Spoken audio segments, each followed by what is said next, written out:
ఒకప్పుడు హైదరాబాద్ ఉండేది. మత విద్వేషాలు సృష్టించేవాళ్ళు. ఎంత దురదృష్టం అంటే పక్కన పోతూ పోతూ ఒక ముస్లిం ఒక హిందువును పొడిచేవాడు. ఆ హిందువులు ఒక 5 మంది ముస్లింలు పొడిచేవాళ్ళు. వీళ్ళు 10 మందిని పొడిచేవాళ్ళు. ఎవరు క్రియేట్ చేశారు? స్వార్థపరులు క్రియేట్ చేశారు. ఆ రోజు మత సామరస్యాన్ని కాపాడి అలాంటి వాళ్ళని తుదముట్టించిన పార్టీ తెలుగుదేశం పార్టీ. రాయలసీమలో మీరు గుర్తుపెట్టుకోవాలి, ఎలక్షన్లు వస్తే బాంబులు అడిగేవాళ్ళు.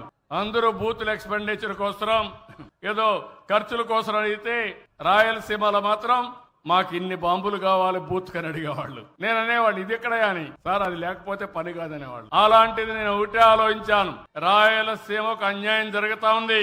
ఈ బాంబుల వల్ల అభివృద్ధి ఆగిపోతా ఉంది, దోపిడీదారులు వస్తున్నారని నిర్మోహమాటంగా యాక్ట్ చేశాను. మా వాళ్ళని అరెస్ట్ చేశా.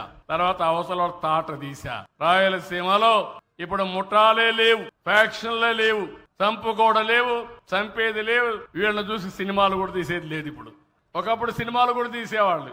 అలాంటి అన్ని పోయినాయి. ఇప్పుడు ఇక్కడ కూడా చెప్తున్నా, మిమ్మల్ని అప్పీల్ చేస్తున్నా.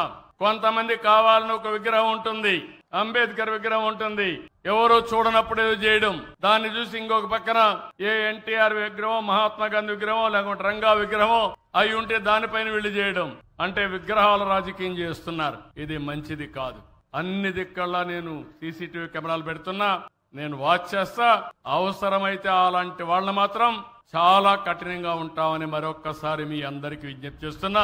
మీరు కూడా ఎమోషన్ గా ఫీల్ కావద్దండి. స్వార్థపరులు చేసే పనులకు మనం ఎమోషన్ అయితే దానివల్ల అంబేద్కర్ కోనసీమ జిల్లాకే అన్యాయం జరుగుతుంది. ఆ అన్యాయం జరగడానికి వీల్లేదు. నాకు ఒక బాధ కూడా ఉంది.